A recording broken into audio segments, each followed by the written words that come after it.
So it's been a while since I've made a video, and I decided not to make a video until I actually returned back to work from maternity leave. I was on leave for 4 months, so thank you to the organization that I work for. This time was really well needed, and I got to spend a lot of quality time with my family.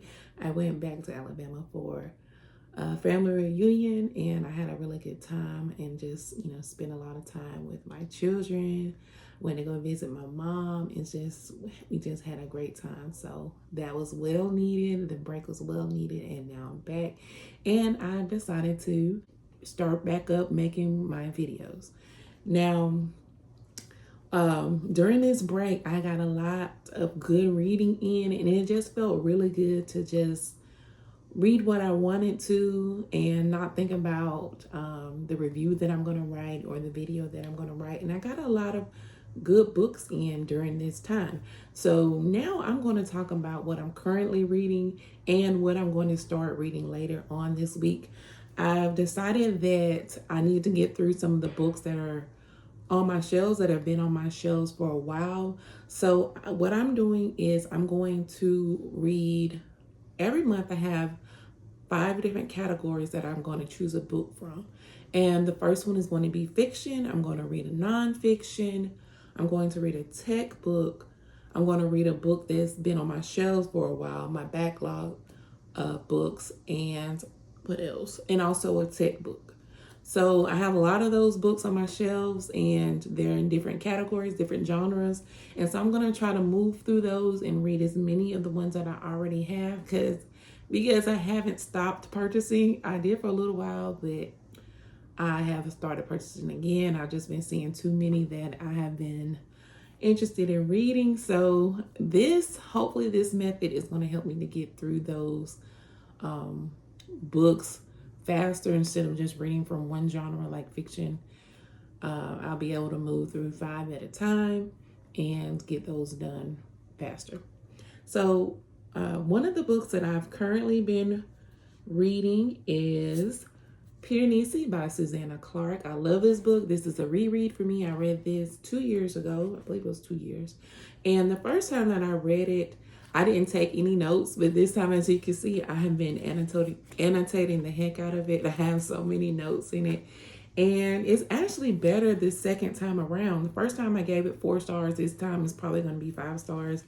And this book, it just really gives me a good feeling. I don't know. It's just something that is so mysterious.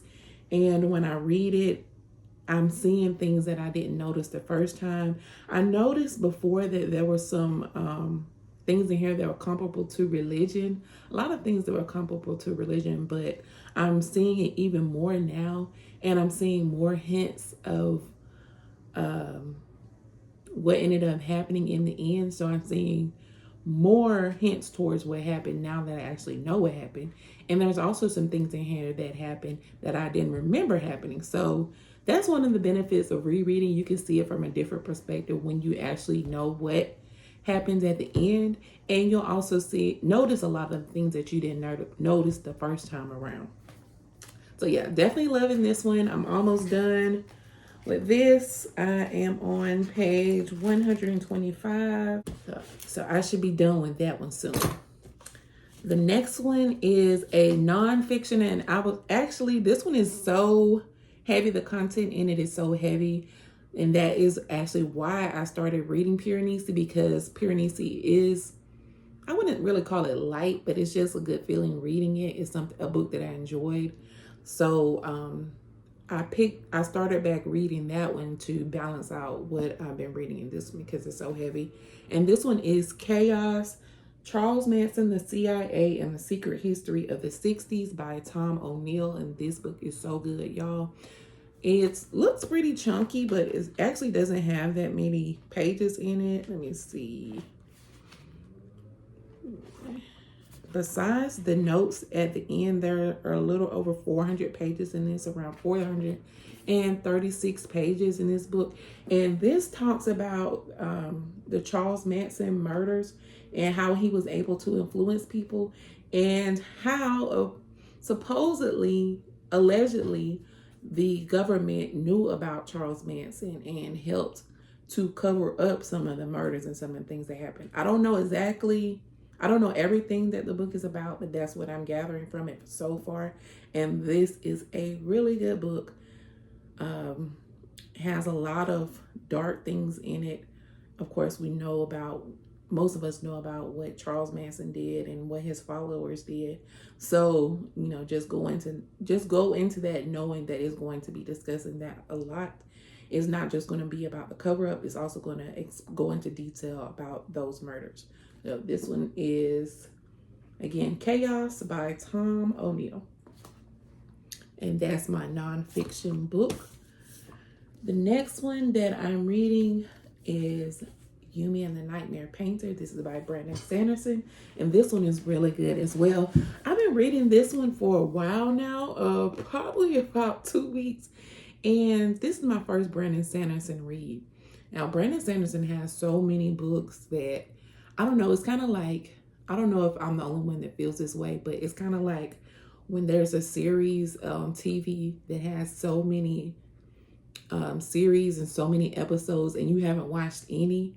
It's kind of like, hey, do I want to even start this? And it's intimidating to start because there's so many that I've already missed.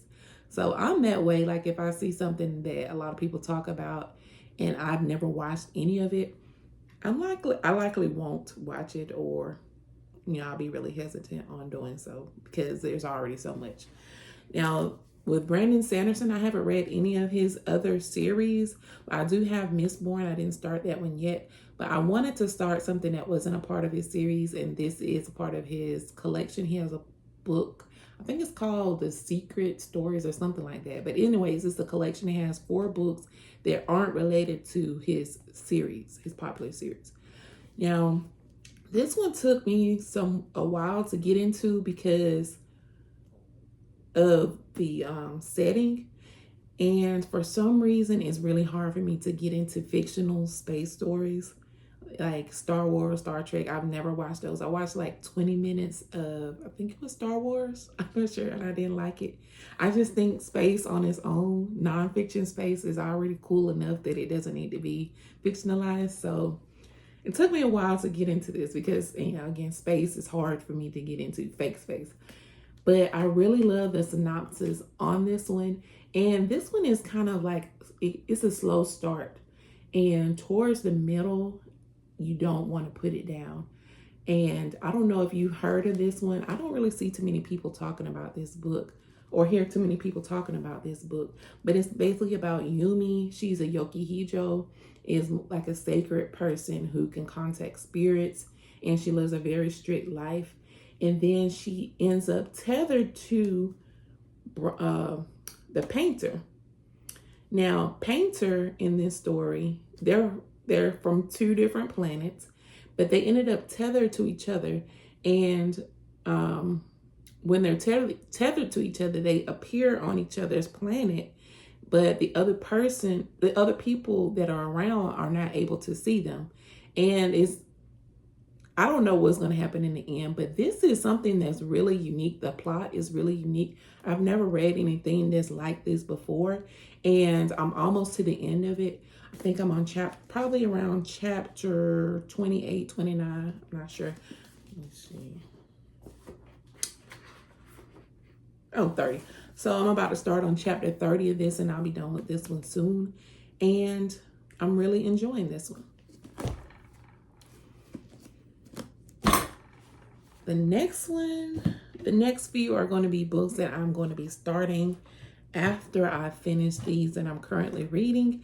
And for my classic, I'm going to be reading Charles Dickens' Great Expectations. And if you follow Nicole from Noteworthy Fiction, she always talks about Dickens, and she loves classics. So hopefully Nicole is giving good recommendations with Dickens, and hopefully I'll like this as well because she makes the classics sound so fun. I'm looking forward to starting this one this week. My next one is a part of the tech book category that I'm going to be reading from, and this is The Art of Invisibility The world's most famous hacker teaches you how to be safe in the age of Big Brother and Big Data. And this one is by Kevin Mitnick. I'm also going to be finishing up Reflections from the Glass Ceiling. This is by Donna Friedrich. And she was the former CEO of CIO of United Airlines and the CEO of United Airlines Employees Credit Union. So this one, I didn't realize I was so close to finishing, but it was kind of heavy for me and I didn't want to finish it at the time. So I'll be restarting this on chapter 14. Wow, I was really close to finishing this one. So I was on page 141 when I stopped. And there's 188 pages. So I have a little over 40 pages left in this one, Reflections from the Glass Ceiling. And that's it for me. Thank you so much for watching. Don't forget to like, share, and subscribe.